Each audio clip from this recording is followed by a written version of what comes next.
Once upon a time, there was a family of 5 living in a cozy little house on the outskirts of town. The parents, John and Sarah, were deeply in love and had 3 children together, James, Emily, and Lily.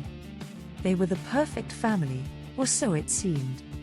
As the years went by, the family began to unravel. John lost his job and struggled to find work, while Sarah became increasingly depressed and distant. The children were left to fend for themselves, and their once happy home became a place of tension and sorrow. One day, John and Sarah had a huge fight, and John left the house, never to return. Sarah was left alone to care for the children, and she quickly spiraled into a deep depression. She barely spoke to the kids and spent most of her time locked in her room. James, the oldest, tried to take care of his siblings as best he could.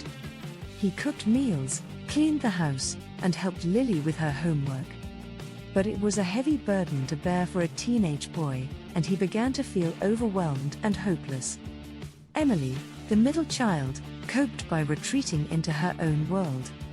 She spent all her time reading books and writing stories, trying to escape the pain of her family life. But no matter how many stories she wrote, she couldn't write away the sadness. Lily, the youngest, was the most affected by the family's turmoil. She was just a little girl and didn't understand why her parents were fighting or why her mother was so distant. She cried herself to sleep every night, wishing things could go back to the way they used to be. The family's situation continued to deteriorate, and eventually, the children were taken away by Child Protective Services. They were placed in separate foster homes, and their family was torn apart forever.